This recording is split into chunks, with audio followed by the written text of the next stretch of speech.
addan kun ɗon na ella joni noon o debbo ɗo ɓe wiino an a wara naali ɗum adanoyaali ndu ko ndu ñaama e ko ndu yara a kital ndu kadi ndu yiya ɗaɓɓano e hoore may ɗum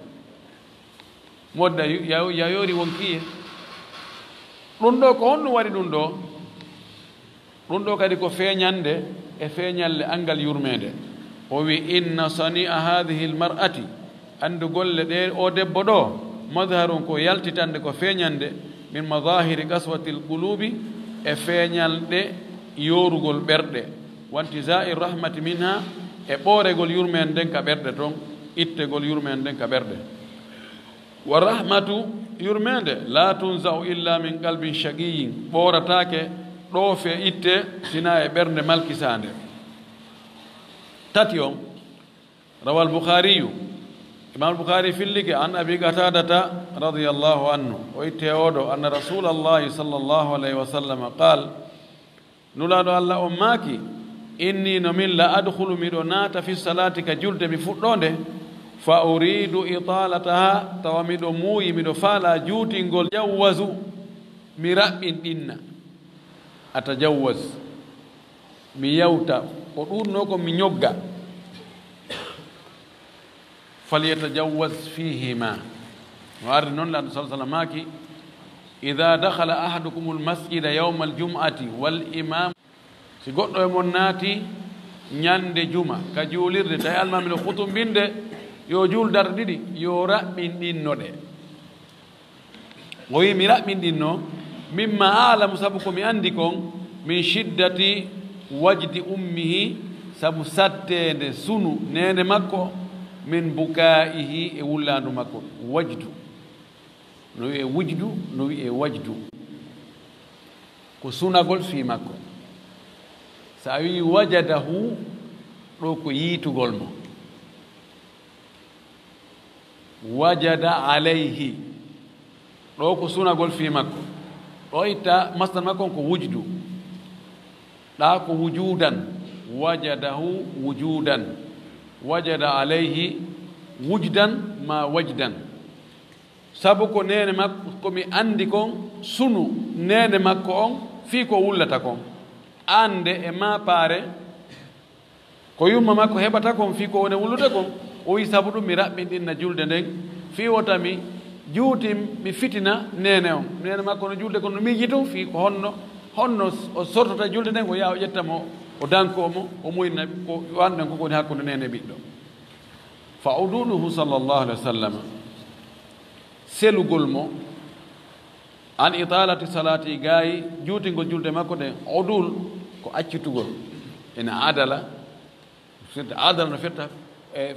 feewugol fottidirgol sinko adala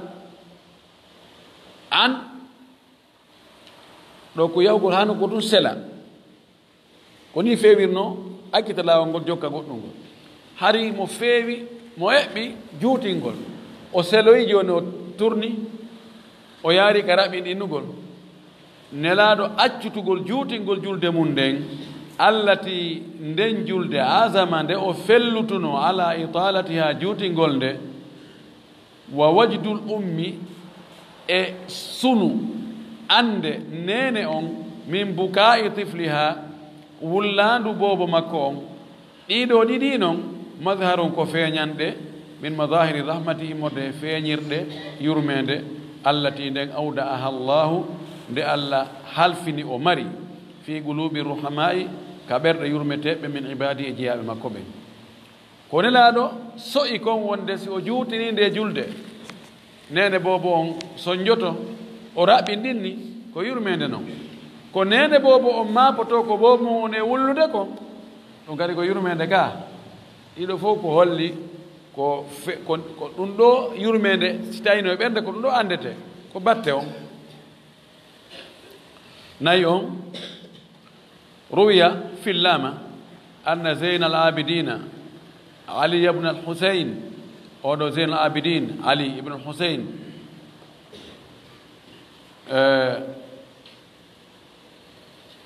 kana o wonino zeyn al abidin ali ibne al husayn ibnu ali ibnu abi talib oɗo wonino كان في طريقه إلى المسجد وننهم ولا والمكو يقول كجولير ده مفكت كجولير ده فسبه رجل غوركو فوت يما كو تو ينمو فقصده غلمانه سكاب زين عابدين بين فكتاني او ينودو patron mabbe غلمان no gollitire piiji tati غلمان no gollitire غلام no gollitire ko biddo on tigi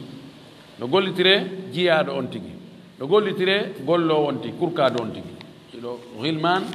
ma غلام tama غلمان ko jamu غلام no firta dido tatino beedo sugaabe makko be fokkitani oya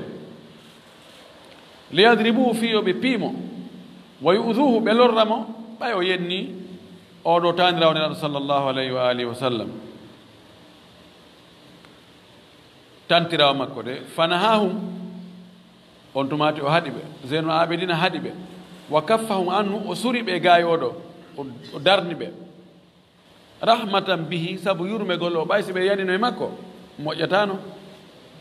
summa qala refti o wi'i ya hada ko an yo o ko an ana aktharu mimma taqulu min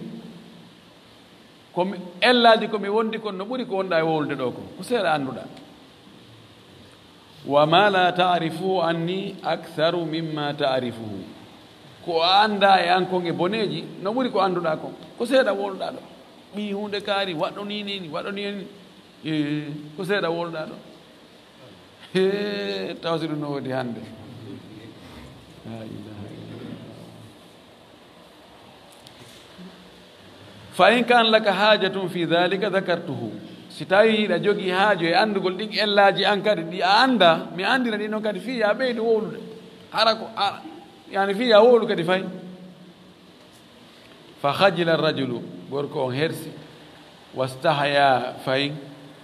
o heɓi gacce فخلع عليه زين العابدين قميصه خلع منه هل عرب ولا في قوي سأني خلع عليه كبرن قلمو خلع منه كبرت قلمو خلعه كدي كو إت قلمو سأني خلعه كو إت كو هيبي كو خلعه كو إت قلمو كلامه قرقلمو كلامه si tawi ko ɓortugol mo hunde ko inte khala aminhu siko wattugol mo hunde no wiye albasahu dirham wulure fa hada al afu ngol yaafagol ɗo wa hada al ihsanu e nde moƴƴere ɗo jonnugol mo dolokke on wo dirham wulure wo o wi lam yakuna ɗiɗo wonaali إلا مظهرا سنا فينيرد من مظاهر الرحمة فينيرد يرميند التي دين في قلب حفيد رسول الله صلى الله عليه وسلم دين يرميند وند كبرند أو تاني راو نلادو صلى الله عليه وآله وسلم اكتب الخلق بالتخلق enen ɗo si goɗɗo manki goɗɗo ɗo ka conduite ɗo o taƴitimo ma o baarimo honno mo wiyatamo ayi huɗa ɗon ka dari ayi huɗa ɗon ko giri ayi huɗa ɗon seeɗa mi waralimo ɗo enen ko huɗaɓe tum marde ko ɗum wasi en wayi noon leydi no wayi ko huɗaɓe tum ɓen ɗon le ko ɓen ɗon moƴƴi konnguɗi yo ayi huɗa ɗon ko giri ndaari ko huɗa ɗo waɗimi ɓen ɗon yani jikkuji no loota han saƴƴitira jaaliba sina ɗum ko fatturu e mbabba e tifa ɗin wowlatako ɓi ni ko ɗum wowlete ndaare oɗo mo fotta e goɗɗo o woñanamo o hibbanamo o noon ko lanɗo koy ko lanɗo ko kooho wiyatake ko kooho tantirawo nelaɗo sallllahu alayhi wa sallam wiyeteɗo ko zeynul abidin ali ibnul husein ibne ali ibne abi talib mo tawata ko Fatima bintu rasulillah sallallahu alaihi wasallam woni woni pati mum oɗo wiyataka no teddi ka kono ɗum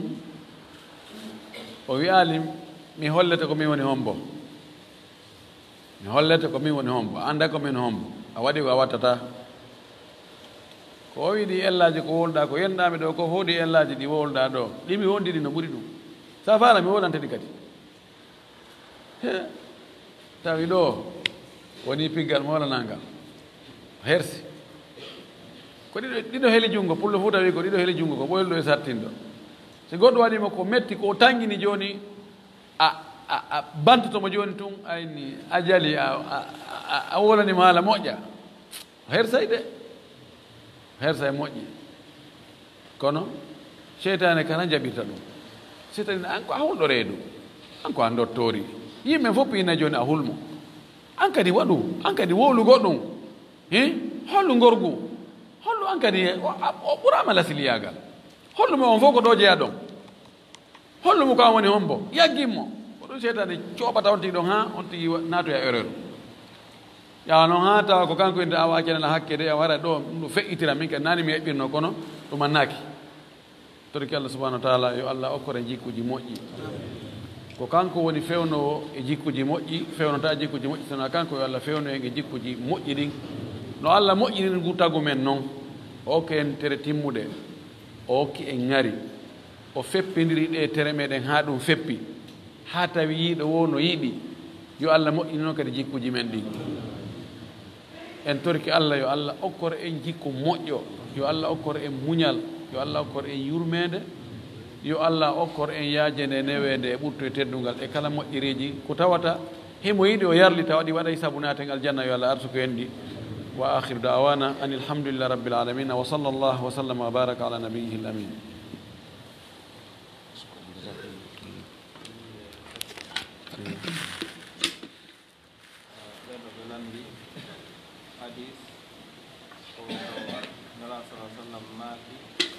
من قرأ الواقعة كل ليلة لم تصبه فاقة أبدا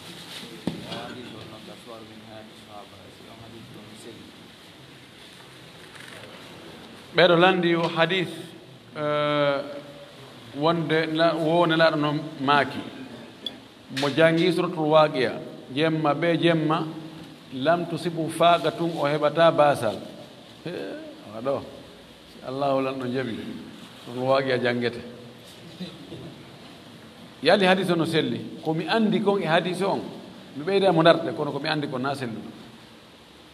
bal komi andi ɗum ɗo ko konngol mi anda si ko Abdullah ibn Mas'ud si ko Abdullah ibn Mas'ud woli konngol ngol wona Allah sallallahu alaihi wasallam maaki komi andi ko so wona mi faawi e mi anda ko Sunanul Bayhaqi goɗɗo goo no waɗi mo rafu ha kanelaɗo kono tariga wona selluɗo few mana ko selli kon hadis o wona selluɗo siko konngol Abdullah ibn Mas'ud aɗa ko konngol sahabi ɗum ɗon ne ñawato ƴettake juuɗe makko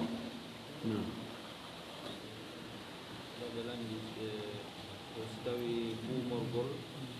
coñci couleur eɗo landi wo buumorgol coñci couleur si tawi no moƴƴi mana on tigi buumo kono harna ɓaleeji lasili on buuma gongol ko ɓaleeji ɗi kono si tawi iman on hewtali ko waggol ɓaleeji ɗi si on tigi buumiri kadi ɗi couleur ɗin haray no sindi o andi buumagol sonnajo wona suuɗugol ɓanndu ndun tun ɓe mana ɓanndu sonnajo ko fitina yiwgol guri ɓanndu ndun ko fitina kono na buumugol ngin guri ɗon tun ittata fitina o si tawi ngin guri ɗon buumirama coñci labaɗi nanguɗi forme ɓanndu ndun ha joni hara fitina o ngi waali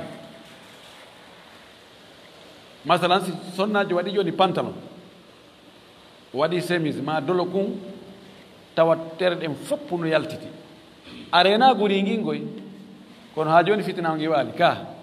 o fitinay kadi fayin si o na pantalon o waɗi wonadolo kum biji kum kono di o watti din ko di Bamako di nadi Konakiri di wadi Bamako ha mo wadi jilbab kono ko Bamako tunci labadi tawata onti yeyi to yitere si cippi e majji fayda iwata ha joni fitna on do no anda fitna no ɓurdi yigol guri jin tigi tigi tigi e yigol conci aggiri kaware guri ɗin no gasa haray memmingol faale on no ɓurdi kono noon fof fitinayi ko sonnajo on wi'a yo ɓorno conci ko fiwota o fitin worɓe ɓen ko kala conci woɗɗintinnoji gite yimɓe ɓen e sonnajo on ko ɗin wiyete hijabu mana ko conci ɗi labaka wonoji dow ɗi yo taw na labade ara to ayi o kadi ko ɓorni haɗe ara no ñiddini ko ɗon ɓuri moƴƴude kono ɗum wela fi hannde ko waɗi hannde hollitagol ngol ɗum no wela fof tentini sonnaɓe ɓen wiyegol sifa jajankari ala ko ɗum waɗi ka coiffeuse si ɓe toolike ɗon yimɓe neɓa ɗon a taway pihoye buyno ɓanna ɗon ɗumɗa ko wojjinta ɗumɗa ko ɓawlinta ɗumɗa koko ɗumannoto ɗumɗa ko ɗumanto ɗum ɗon fof moƴƴingol ɗum ɗon fof e koɓe fayda koɓe heɓata kon feccere ɓurde nden ko fii cuuɗaari ɗum ɗon fof yo waɗe kadi ɗum suuɗe haranayo hara ko gooto tun yiyata ɗum ɗum lima noon ara hewtoyi ka takko Suraya ka koode dow to wela fii seytane harano on to hara mo nawni oro ka wiide an ɗum ɗo fof waɗa ɗum ɗo itta ɗo 1.500.000 ko be aysi ko jilbaba o ɗumanno o taƴwa seeɗa o ɗumanno seeɗa hiye ayi jajankari ko jeeyi on ka jilbaba wallahu almustaan ani fattaqullaha mastata'tum ani ko heɓata ko few kon wota faɗo kadi few sinda mbuumorɓe ɗi couleur ɗin kadi eɗi ɓe mbuumaki ɓe hay seeɗa goɗɗo jomdi sonnajo e on sonnajo on no mari ɓe jiwo ay arde makko ka makko o yalli ɓen ɗon ɗiɗo ɓiɓɓe ɗiɗo no wawi jettinde o an jommidirde ɗum darso amen ñanden lambanji ɗo harna o sakkitiɗo ɗo attiɗo on ɗon ko ɗum janngo ɗum no feññina no sella ɓe mana joni kanko babirawo ngo ƴetti nene jiwo ɓiɗɗo makko goo mo debbo goo heɓanimo ƴetta kañum kadi ɓiɗɗo on ɗon sonnajo kanko mawɗo ngi mo wondi e sonnajo on ɓiɗɗo makko no wondi e ɓiɗɗo sonnajo on na noon no sella no dagi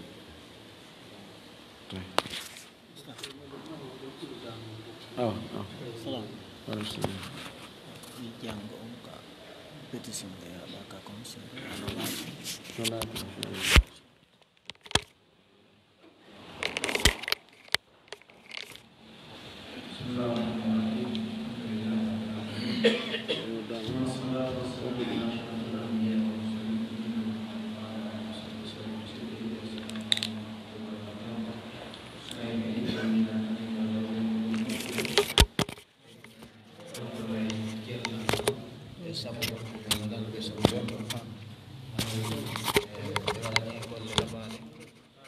inchallah ara en yiitinnare kadi ko ɓe waɗi kon embouteillage ji ɗi ɓe fotti e muɗum ɗin ha ɓe hewti ɗo ɓe amali ɓe noddal ɓe maki ɓe yilto darson kadi ɓe raɓɓinɗinalimo fii ɗum aray ɓe holli en tigi tigi on ko wakkilagol yo Allah arti ko en wakkilagol yoɓa ɓe ko ɓuuri moƴƴude e joddi battede e windande ɗo e windalle ko ɓe jokki kon fuu e yo Allah ɓeydanɓe ko ɓuuri fanɗude kon cellal juutina gurdam maɓɓe waɗa barke zurriyaji maɓɓe ɗin e galleji maɓɓe ɗin e golleji maɓɓe ɗin enen e maɓɓe fof yo Allah malu en yo Allah dandu en malki seede aray ko watti ɗo aray janngo e alat kiikiiɗe Petit Simbaya ɗo ka funnange commissariat ɗo Petit Simbaya ɗo ka takko e stade docteur no mari ɗon conférence janngo si allahu jaɓi hakkunde futuro e geeƴe haray jama on no noddita ɗon saɗi jama on tooli inchallah yo allah newin yo allah tawnu en arsika ɓe cellal ɓe waɗana en ɗon kadi ko nafata julɓe ɓen fo allahuma sallam de wa sallim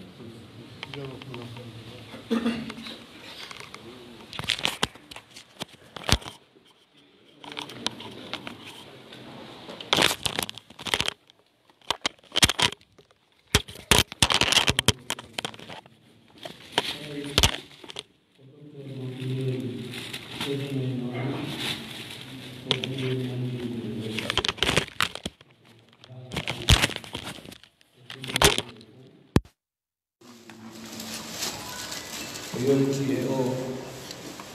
24 e 31 décembre e kala hitande komin faala andintinde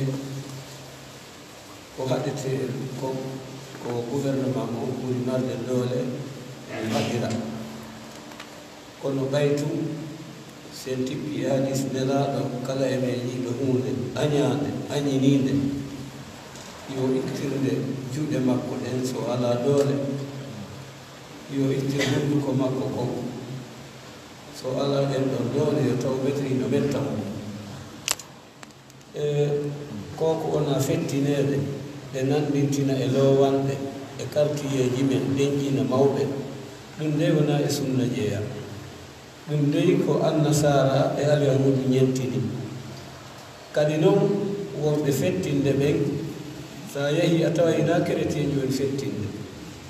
ko ɓiɓɓe julɓe ɓen tentani enen haali pular on joni noon e ɗum woɓɓi kadi ko ɗum ɗo woni makiti maɓɓe on yo waɗa import sport ɓe addoya sifa ɗi piiji ɓe addoya cukulli ɓe addoya nemban ko sansire ɓalli julɓe ɓen ɗiɗo piiji fof dey jomiraɓe anda ɓen no fotti ko harmuɗi haray fi menen ɗo men haɗi haɗata waɗe kono haray menen ɗum ɗon hawranamen welatamen hina fi dictateur yagal mo ko ɓay welata allah welata nelaɗo tawaka e sunna nelaɗo sallllahu alayhi wa sallam ko men ɓangiɗirani e ngal ɗon tumodiral almamiɓe buyno ɗo yoɓe yottinoy ka julirɗe maɓɓe jooma galle ɓe buyno ɗo yoɓe yottinoy ka ɓeyɗureji maɓɓe haray ɗiɗo piiji si tawi a golli gollal wona allah yamiri wona nelaɗo ñettinɗa haray ko golle alyahudu e annasara ɓen ɗon ɗe mara jonni si wona tikkere allah si allah tikki e goɗɗo ko lette yo allah darde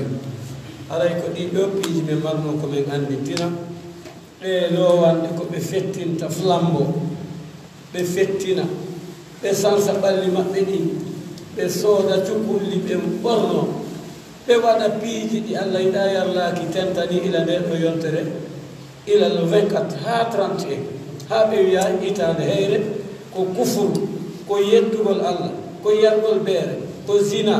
ko pentitagol ko waɗugol ko allah yiɗa yarlaki haɗa wacce hakkil ɗaɗo assalamu aleykum wa rahmatullah في محله